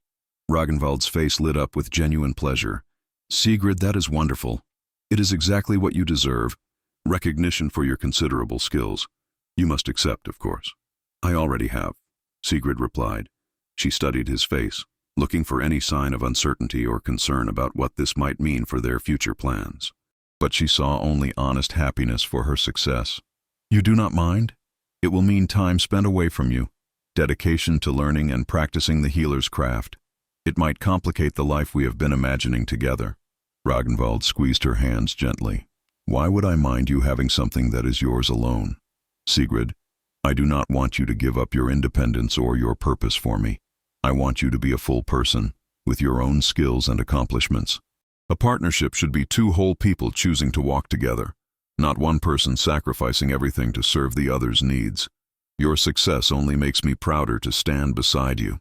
His words released something tight in Sigrid's chest, a fear she had not fully acknowledged until that moment. She had worried that pursuing her own path might somehow threaten what was growing between them, that Ragnvald might want her to be solely devoted to domestic duties once they formalized their relationship. But he was proving himself different from many men, valuing her independence rather than seeing it as a threat. "I love you," Sigrid said suddenly, the words spilling out before she could stop them. It was the first time either of them had spoken that word aloud, though it had been evident in their actions for weeks now. I love you, Ragnvald Olafsson. I love your strength and your gentleness. I love the way you see me as a whole person, rather than just a widow, or a healer, or anything else. I love the future we are building together. Ragnvald's eyes shone with emotion. He cupped her face in his large hands, his thumbs stroking her cheekbones with infinite tenderness. And I love you, Sigrid Halfdansdottir. I loved you from that first moment on the path when you gave me water, and I saw the compassion in your eyes. I have loved you more with each passing day, watching you work and listening to you speak, and discovering all the beautiful complexity of who you are. You saved my life, but more than that, you gave me a reason to value that life again. He leaned forward and kissed her then, a kiss that was different from the gentle, careful explorations they had shared before. This kiss was deeper, more passionate, carrying the weight of their declared feelings and the promise of everything to come. Sigrid responded with equal fervor, her hands tangling in his hair as she pressed closer to him, mindful of his injuries but unable to resist the pull between them. When they finally broke apart, both breathing hard, Ragnvald rested his forehead against hers. I want to do this properly, he said, his voice rough with desire and determination. I want to speak with Jarl Gunnar, make my intentions known. I want to establish my forge and prove that I can provide for you. And then I want to ask you to be my wife, formally and publicly, so that everyone knows you are mine and I am yours. I am already yours, Sigrid whispered, just as you are already mine. But yes, let us do this properly. Let us build our future step by step, doing things right. We have time now, all the time in the world. The late winter months passed with a slowness that was both frustrating and precious. Ragnvald's leg continued to heal, though the process was gradual and required patience that tested his warrior's temperament. Sigrid watched him struggle with the limitations of his body, saw the frustration in his eyes when he could not yet walk without the crutch, when his strength had not fully returned.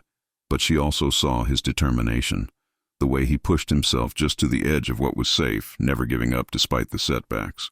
By the time the first hints of spring began to show themselves in the lengthening days and the occasional patch of bare ground where snow had melted, Ragnvald could walk short distances without aid.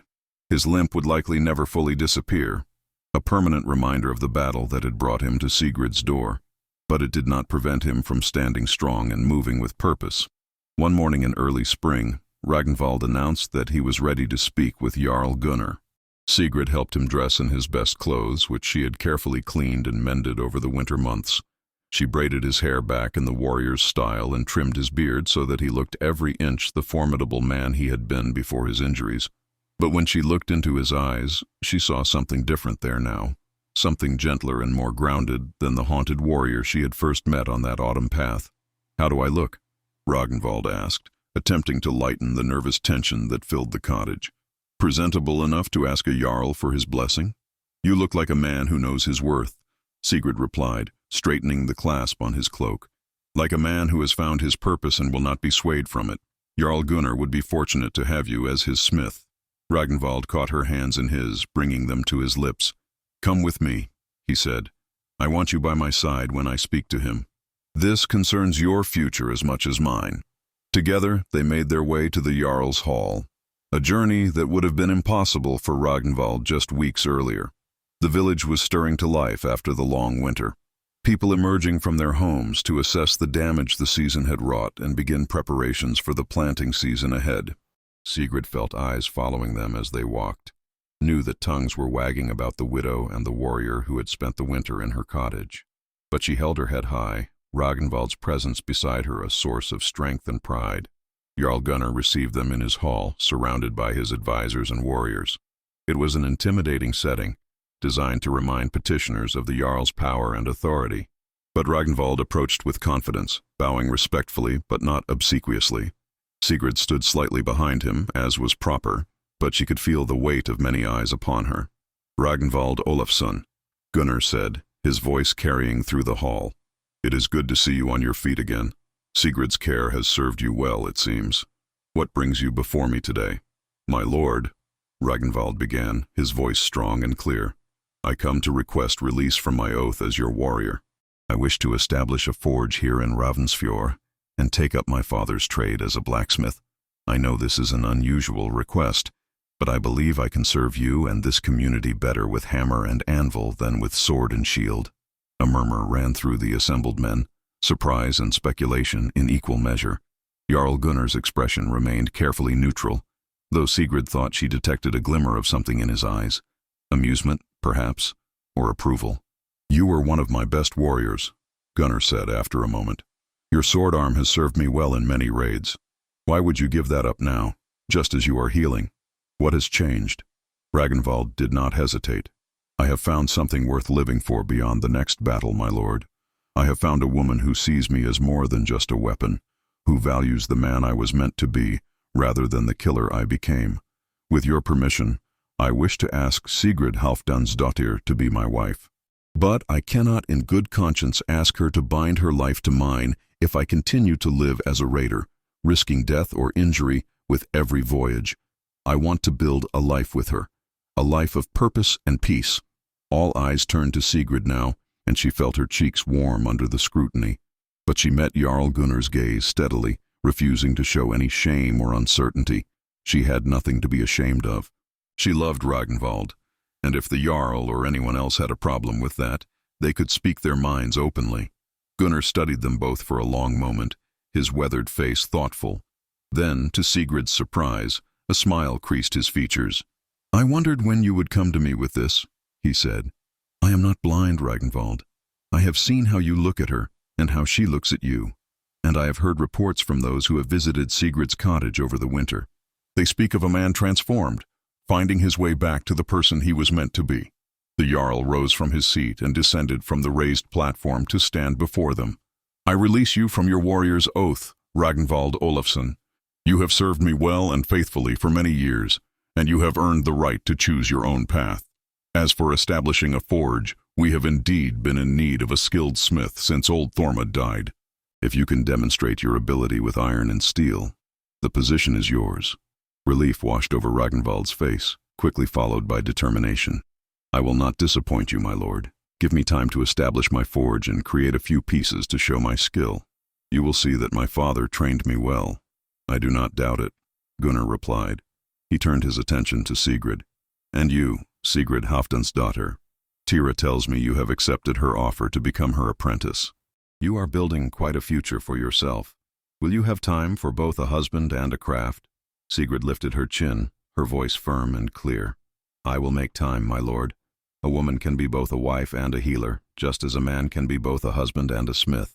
Ragnvald and I will build our life together, but we will each maintain our own purpose and skill. That is the foundation of the partnership we are creating." Gunnar's smile widened. "Well spoken. You are a strong woman, Sigrid, stronger than many realize. I think you and Ragnvald will do well together." He clapped Ragnvald on the shoulder in a gesture of approval. "You have my blessing to wed when the time is right, and I will provide resources to help you establish your forge. Consider it payment for the years of loyal service you have given me, and an investment in the future of Ravensfjord." As they left the hall, Sigrid felt as if she were walking on air. Everything was falling into place, the future they had dreamed of during those long winter nights becoming real and tangible. Ragnvald seemed equally elated, though he tried to maintain a dignified composure until they were out of sight of the hall. Then he swept Sigrid into his arms, spinning her around, despite the twinge it must have caused his healing leg. "We did it," he said, his voice filled with wonder and joy. "We actually did it. We have a future, Sigrid, a real future together." Sigrid laughed, the sound bright and free in a way she had not heard from herself in years. "We do," she agreed. "Now we just have to build it." The weeks that followed were filled with purposeful activity. Ragnvald threw himself into establishing his forge with the same intensity he had once brought to battle. Jarl Gunnar provided a plot of land near the village center and resources to build the structure. Ragnvald designed it himself, drawing on his memories of his father's forge and the knowledge he had accumulated over the years. The other men of the village helped with the construction, curious about this warrior who was giving up the sword for the hammer. Sigrid watched him work, marveling at the transformation she witnessed. This was the man Ragnvald was meant to be, she realized. Not a warrior forced into violence by circumstance, but a craftsman creating beauty and utility with his own hands. She could see the peace settling over him as the forge took shape, as if each stone laid and each timber raised was building not just a structure, but a new identity. Meanwhile, Sigrid began her formal training with Tyra. The old healer was a demanding teacher, expecting perfection in the preparation of medicines and precision in diagnosis. But Sigrid found the work deeply satisfying, building on the foundation she had established through her care of Ragnvald and her earlier assistance to Tyra. She learned the properties of dozens of herbs, the techniques for setting bones and stitching wounds, the delicate art of managing childbirth and the endless complications that could arise. One evening, after a particularly long day of work at their respective crafts, Sigrid and Ragnvald sat together outside her cottage, watching the sunset paint the sky in shades of gold and crimson. Spring had fully arrived, bringing with it the promise of new growth and new beginnings. The air was soft and mild, carrying the scent of earth and growing things. "I have something for you," Ragnvald said, reaching into the pouch at his belt. He pulled out the carving he had been working on all winter, the project he had kept carefully hidden from her view. "I finished it last night." He placed it in her hands, and Sigrid gasped at what she saw. It was a wooden comb, but not just any comb. Every inch of it was covered in intricate carvings, patterns that spoke of both Norse tradition and Ragnvald's own artistic vision. There were intertwining vines and flowers, symbols of growth and life. There were birds in flight, representing freedom and hope. And woven throughout were runes that spelled out her name and his, bound together in an eternal pattern. "Ragnvald," she breathed, running her fingers over the smooth wood and the delicate carvings. "This is beautiful.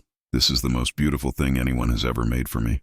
"It is a betrothal gift," Ragnvald said softly. In the old way, a man gives his intended wife a comb to show that he will care for her, that he values her beauty and her person. "I know we have not yet formally announced our betrothal, but I wanted you to have this.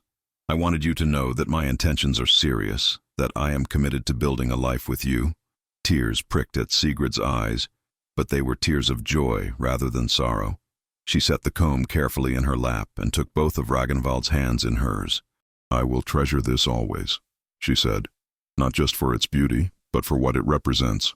The skill of your hands, the patience of your heart, the love that guided every cut of the knife.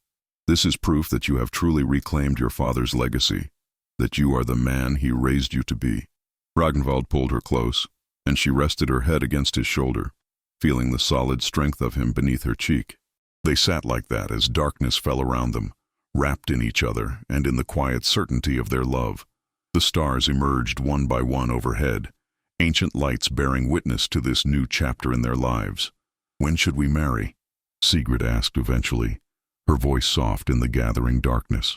"Your forge is nearly complete, and I have made good progress in my training. We have the Jarl's blessing and our own certainty. What are we waiting for?" "I wanted to wait until I had created something worthy of you," Ragnvald admitted. "A sword for the Jarl to prove my skill, a set of tools for Tyra to show gratitude for her support, something that would demonstrate I am not just a warrior playing at being a smith, but a true craftsman." "You have already proven that," Sigrid said firmly. "This comb alone shows your mastery, but if you need to create these other pieces for your own peace of mind, then do so. I will wait for you, Ragnvald. I have waited this long to find love again. I can wait a little longer to make it official." But as it turned out, they would not have to wait as long as they thought.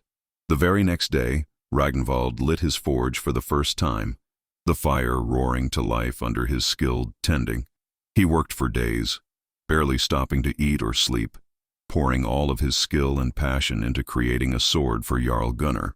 Sigrid would visit him in the evenings, bringing food and ensuring he was taking care of himself. She would watch him work, fascinated by the dance of hammer on anvil, the way he read the color of the metal and knew exactly when to strike and when to let it cool. When the sword was finally complete, even Sigrid, who knew little of weapons, could see that it was a masterpiece. The blade gleamed like captured moonlight, perfectly balanced and sharp enough to split a hair. The hilt was wrapped in leather and set with a pommel of carved bone. Ragnvald had inlaid the blade with patterns in silver, runes of protection and victory that caught the light and seemed to shimmer with their own power. Jarl Gunnar was clearly impressed when Ragnvald presented the sword to him. The Jarl tested its weight and balance, swung it through a series of practice forms, and nodded with evident satisfaction. "This is work worthy of legend," he pronounced. "You have your father's gift, Ragnvald, and perhaps have even surpassed it. From this day forward, you are Ravensfjord's smith, with all the rights and privileges that position entails." The entire village gathered to witness the formal recognition, and when it was done, Gunnar made another announcement that caught both Sigrid and Ragnvald by surprise. "Furthermore," the Jarl declared, "I will host your wedding feast here in my hall, as a gift for your years of service, and as a celebration of the fine work you will do for our community. Let it be known that 1 month from today, Ragnvald Olafsson and Sigrid Halfdansdottir will be joined in marriage, and all of Ravensfjord is invited to witness and celebrate their union." The month leading to the wedding passed in a whirlwind of preparation and anticipation. Sigrid found herself caught between excitement and nervousness, hardly able to believe that the life she had dreamed of during those long winter nights was actually coming to fruition. The village women, who had once kept their distance from the solitary widow, now included her in their gatherings, offering advice and assistance with the wedding preparations. Even those who had gossiped most harshly about her arrangement with Ragnvald seemed eager to participate in the celebration, their earlier suspicions transformed into approval now that everything was being done properly. Tyra helped Sigrid prepare her wedding dress, a beautiful gown of deep blue wool that had belonged to Sigrid's mother. They altered it to fit properly, adding embroidery at the hem and sleeves in patterns that represented both healing and smithcraft, symbols of the life Sigrid and Ragnvald would build together. The old healer worked with surprising tenderness, her gnarled fingers still nimble with needle and thread. "Your mother would be proud of you," Tyra said one evening as they sat together working on the dress. "She was a strong woman like you. She knew her own mind, and was not afraid to follow her heart, even when others questioned her choices. You have her spirit, child. Never forget that." Sigrid felt tears prick her eyes at the mention of her mother, who had died when Sigrid was only 16. "I wish she could be here to see this," she said softly. "And my father, too. They would have liked Ragnvald, I think. They always valued skill and honest work over empty status." "They are here," Tyra said firmly, gesturing toward the sky beyond the window. "The dead are never truly gone while we remember them and honor their teachings. Your parents watch over you, Sigrid, and they see your happiness. That is enough." Meanwhile, Ragnvald was equally busy preparing for their future. He had completed the tools he had promised to make for Tyra, a set of surgical instruments so finely crafted that the old healer declared them the best she had ever seen. He also worked on a surprise for Sigrid, something he kept carefully hidden in his forge, and would not let her see no matter how much she pleaded. But beyond the gifts and preparations, Ragnvald was also building their home. Jarl Gunnar had granted them land adjacent to the forge, and with the help of other villagers, Ragnvald constructed a cottage larger and more comfortable than the one Sigrid currently occupied. It had 2 rooms instead of 1, with proper sleeping quarters separate from the main living area. There was space for Sigrid's herbs and healing supplies, and a workshop area where Ragnvald could do detailed work when he was not at the forge. It was a home built for a life together, designed with both their needs in mind. As the wedding day approached, Ragnvald's mother arrived from the coastal settlement where she had been living. She was a small woman with graying hair and eyes the same stormy gray as her son's, and when she first saw Ragnvald, she burst into tears. Sigrid watched as Ragnvald embraced his mother, saw the emotion on both their faces as they held each other for the first time in over a year. "You look different," Ragnvald's mother said, when she finally pulled back to study her son's face. "The hardness is gone from your eyes. You look like my boy again. The son I raised before grief and anger changed you." "I found my way back, Mother," Ragnvald replied, his voice thick with emotion. "Or rather, someone helped me find my way back." He turned and drew Sigrid forward. "Mother, this is Sigrid Halfdansdottir, the woman who saved my life and gave me a reason to value it again." Ragnvald's mother took both of Sigrid's hands in hers, studying her face with an intensity that reminded Sigrid strongly of her son. Then a warm smile spread across the older woman's features. "I can see why my son loves you," she said. "You have kind eyes and strong hands. You will make him a good wife, and I will be proud to call you daughter." The acceptance brought fresh tears to Sigrid's eyes, and she embraced Ragnvald's mother with genuine affection. "I will do my best to make him happy," she promised, "and to honor the man his father raised him to be." You already have, the older woman replied. My husband would have been so proud to know that Ragnvald returned to the craft. It is what he always wanted for our son. Your love has given him back his true self, and for that, I will be forever grateful. The night before the wedding, Sigrid stayed in her old cottage one last time, following the tradition that bride and groom should spend their final night apart. Tyra stayed with her, and together they performed the old rituals, washing Sigrid's hair with herbs and preparing her for the ceremony ahead. As Tyra combed out Sigrid's long golden hair, she used the beautiful carved comb Ragnvald had made, working it through the strands with gentle, practiced movements. Are you nervous? Tyra asked as she worked. Yes, Sigrid admitted, but not about marrying Ragnvald. I am certain of my love for him, certain that this is right. I am nervous about being vulnerable again, about opening my heart fully to the possibility of loss. When Halvard died, I thought I would never recover from that pain. If I lost Ragnvald too, I do not know if I could survive it. Tyra's hand stilled in Sigrid's hair. Listen to me carefully, child. Love always carries the risk of loss. That is the price we pay for caring deeply about another person. But the alternative is to live with a closed heart, to never know the joy and comfort that comes from true partnership. You survived Halvard's death, and you would survive losing Ragnvald if the gods willed it so.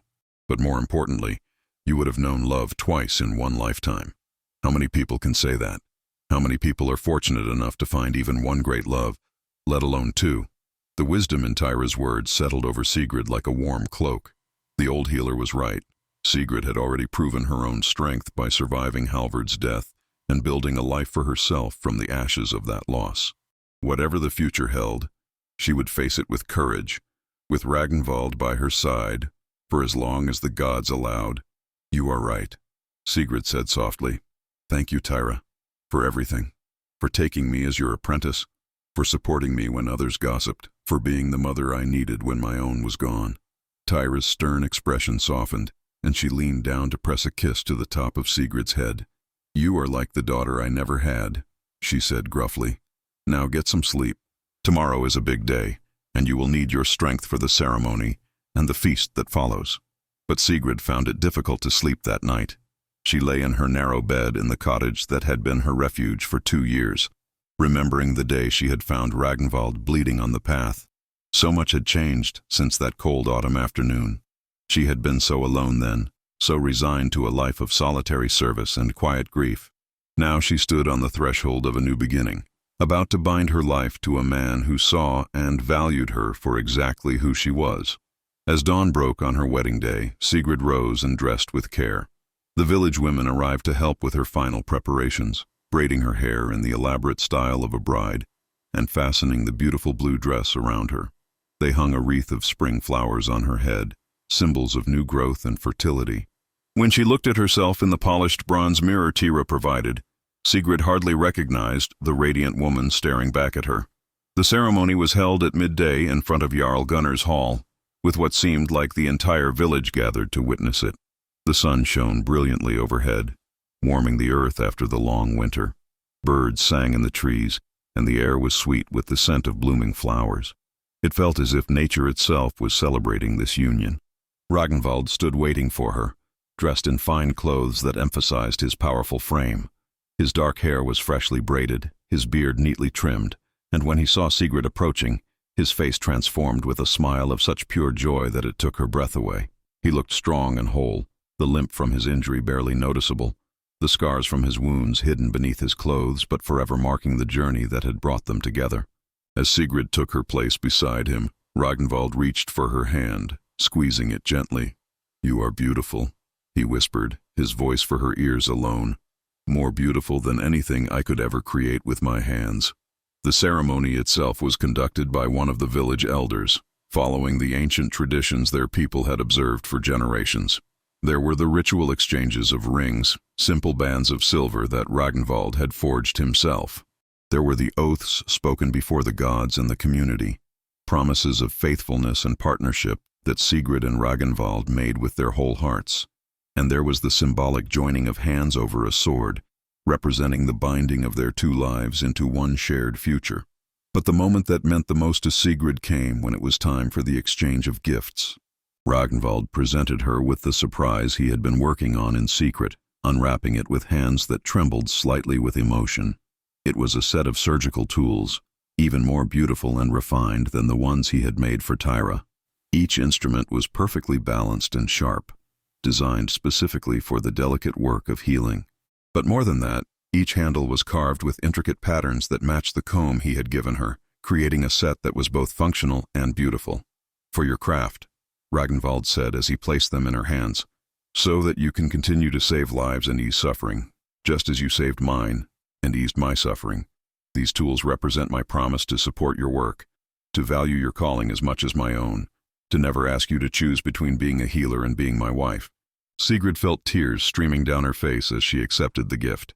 It was more than just beautiful craftsmanship.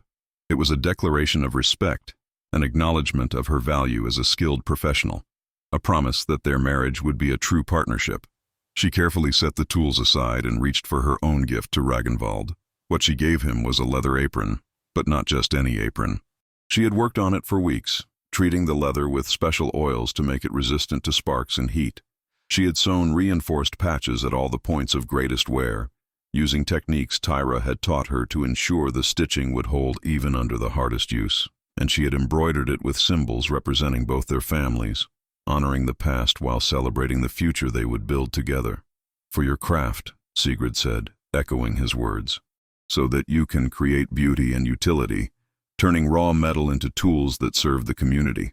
This apron represents my promise to support your work, to value your calling, to help you honor your father's legacy while building a legacy of our own." Ragnvald accepted the gift with visible emotion, running his hands over the fine leather and the careful stitching. When he looked up at Sigrid, there were tears in his gray eyes, something she had never seen before.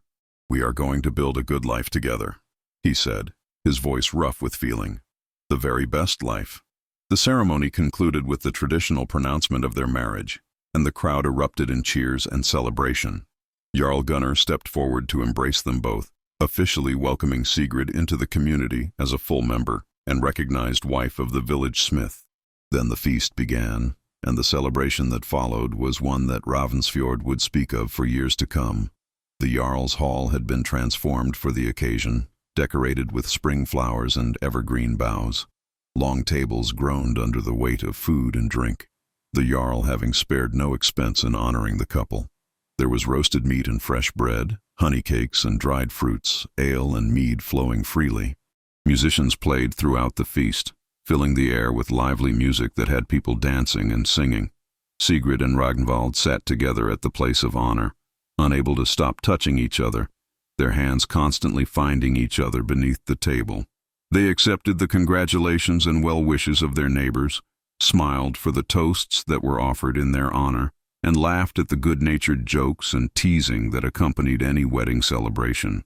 As the evening wore on and the shadows lengthened, Ragnvald leaned close to Sigrid and whispered in her ear, "Are you ready to see our new home? To begin our life together properly?" Sigrid nodded, her heart racing with anticipation and a nervousness that was not entirely unpleasant. They made their farewells to Jarl Gunnar and the other guests, accepting final congratulations and enduring more teasing about the wedding night ahead. Then, hand in hand, they walked through the village toward the cottage that would now be their shared home. The sun was setting as they reached it, painting the sky in brilliant shades of gold and crimson. Ragnvald swept Sigrid up in his arms, making her squeal with surprise and laughter, and carried her across the threshold in the traditional manner. Inside, everything was ready, a fire burning cheerfully in the hearth and candles lit throughout the space, casting a warm, intimate glow. Ragnvald set Sigrid down gently, and for a moment they simply stood looking at each other, the reality of their new life together settling over them. Then Sigrid reached up and began removing the flower wreath from her hair, setting it carefully aside. Ragnvald watched her with an intensity that made her breath catch, his gray eyes dark with desire and love. "I love you," he said softly. "I will spend the rest of my life proving myself worthy of the gift you have given me." "You already are worthy," Sigrid replied, moving into his arms. "You have been worthy since that first moment on the path when you looked at me and saw not just a stranger offering water, but a person of value. You have shown me every day since then that love can be gentle and strong, passionate and respectful, all at the same time. That is all I have ever wanted, all I will ever need. Ragnvald kissed her then, deeply and thoroughly, and Sigrid responded with all the love and passion she had kept carefully contained during their months of proper courtship. They made their way to the sleeping chamber, helping each other out of their fine wedding clothes with hands that trembled with anticipation and tenderness. And as the last light of day faded from the sky and the stars emerged overhead, they came together as husband and wife, sealing their vows with the intimate joining of their bodies and souls. Later, as they lay tangled together in the comfortable darkness, Ragnvald traced idle patterns on Sigrid's shoulder with his fingertips. "Tell me," he said softly, "when you found me on that path, bleeding and half dead, did you ever imagine it would lead to this?" Sigrid thought about the question, remembering that cold autumn day that now seemed like a lifetime ago. "No," she admitted. "I only knew that I could not leave you to die. I did not think about the future or what might come of saving you. I simply acted on instinct and compassion, and I am eternally grateful that you did," Ragnvald said, pressing a kiss to her forehead. "You gave me back my life, but more than that, you gave me back myself. You reminded me that I am more than just a weapon, more than the sum of my losses and failures. You showed me that it is possible to heal, to change, to become the person I was meant to be. We healed each other," Sigrid corrected gently. "I was as lost as you were, Ragnvald. I had given up on the possibility of love or happiness, resigned myself to a half-life of service without joy. You reminded me that my heart was not dead, just sleeping, waiting for the right person to wake it again. We saved each other." They lay in comfortable silence for a while, listening to the sounds of the night outside their window. An owl hooted in the distance, and the wind whispered through the trees. Inside their cottage, the fire burned low but steady, a comforting presence that would keep them warm through the night. "I have been thinking," Ragnvald said eventually, "about the future, about the life we will build here. I want to make this forge into something special, something that people will travel from far away to visit. I want to create pieces that combine beauty and function, that show the world that a warrior can become an artist, that violence can be transformed into creation. And I want to become the best healer I can be," Sigrid added, "to learn everything Tyra can teach me and then discover new knowledge on my own. I want to help people, to ease suffering, to bring life into the world and fight to keep it here. Between your craft and mine, we will make a real difference in this community." "We will," Ragnvald agreed. "And perhaps, if the gods are willing, we will raise children who inherit both our skills. Can you imagine? Little ones running between the forge and the healing house, learning to create and to mend, to be strong and to be compassionate." The thought filled Sigrid with warmth and hope. Children had seemed like an impossible dream after Halvard's death, something she had resigned herself to never having. But now, lying here with Ragnvald, that dream was alive again. "I can imagine it," she said softly. "And I want it. I want all of it. The challenges and the joys, the hard work and the quiet moments, the whole beautiful complexity of a life shared with someone you love. Then that is what we will have," Ragnvald promised. "Starting now, starting today, we will build that life together, one day at a time, one choice at a time, always moving forward but never forgetting the journey that brought us here." As sleep finally began to claim them both, wrapped in each other's arms and the security of their new home, Sigrid found herself thinking one last time about that autumn day when she had given water to a wounded Viking. It had been such a simple act, requiring nothing more than basic human compassion. Yet it had changed everything, setting in motion a series of events that had transformed both their lives. She thought about the power of small kindnesses, about how a single choice made in a moment of crisis could ripple outward in ways impossible to predict. She thought about the courage it took to open your heart after loss, to risk pain in pursuit of joy, to believe that happiness was possible even after the world had tried to convince you otherwise. Most of all, she thought about love. Not the fairy tale version where everything was easy and perfect, but the real kind. The kind that grew slowly and steadily, built on respect and shared values. The kind that acknowledged scars and wounds but chose to focus on healing and growth. The kind that celebrated two whole people choosing to walk together rather than one person completing the other.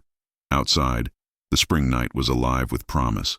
The earth was waking from its winter sleep, preparing for the abundance of summer to come.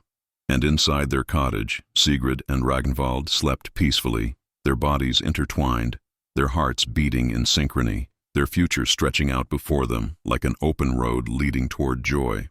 They had found each other in the midst of loss and loneliness, two wounded souls who had given each other the courage to love again. And now, bound together by vows and commitment, by passion and respect, they would face whatever came next as partners. They would build their forge and their healing practice. They would serve their community with skill and dedication. They would raise children if the gods blessed them with that gift. And through it all, they would remember the lesson learned on a cold autumn path, that compassion can save more than just a life. It can save a soul. And sometimes, if you are very fortunate, it can save two souls at once, binding them together in a love that transforms everything it touches. The story of how a young widow gave water to a wounded Viking and how that simple act of kindness blossomed into a love that healed them both would be told in Ravensfjord for generations.